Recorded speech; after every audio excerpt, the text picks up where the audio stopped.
دوستو ہمارے نبی پاک صلی اللہ علیہ وآلہ وسلم مسجد میں تشریف فرما ہے کہ اتنے میں حضرت جبریل علیہ السلام پریشانی کے عالم میں آپ کی خدمت میں حاضر ہوئے۔ جب آپ نے حضرت جبریل کو پریشان دیکھا تو وجہ پوچھی کہ آج میں آپ کو پریشان دیکھ رہا ہوں، کیا ہوا؟ تو حضرت جبریل علیہ السلام فرمانے لگے کہ یا رسول اللہ، میں نے اللہ کے حکم سے آج جہنم کا نظارہ کیا، میں اسی لیے غم زدہ ہوں۔ تو نبی پاک نے ارشاد فرمایا کہ جبرائیل، مجھے بھی جہنم کے حالات بتاؤ۔ تو حضرت جبریل علیہ السلام فرمانے لگے کہ یا رسول اللہ، جہنم اتنی گہری ہے کہ اگر اس کے ایک کنارے سے ایک کنکر کو پھینکا جائے تو وہ 70 سال تک گرتا ہی چلا جائے، تب بھی اس کی تہ تک نہ پہنچ پائے۔ حضرت جبریل علیہ السلام مزید فرمانے لگے کہ یا رسول اللہ، جہنم کے 7 درجے میں نے دیکھے۔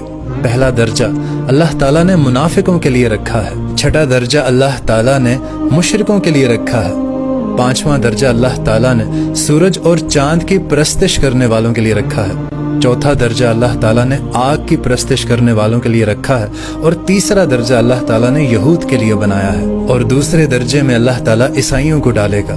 یہ کہہ کر حضرت جبریل علیہ السلام خاموش ہو گئے۔ تو نبی پاک نے پوچھا کہ جبرائیل، تم خاموش کیوں ہو گئے؟ مجھے بتاؤ کہ پہلے درجے میں کون آئے گا؟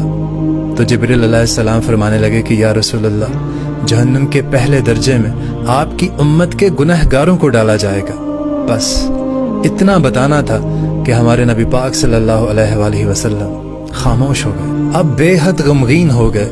آپ صلی اللہ علیہ وآلہ وسلم نے اللہ تعالیٰ سے دعاؤں کا سلسلہ شروع کیا، اور 3 دن آپ صلی اللہ علیہ وآلہ وسلم نے ایسے گزارے کہ آپ مسجد میں تشریف لاتے نماز کے لیے، اور نماز پڑھ کر آپ اپنے حجرے میں واپس چلے جاتے۔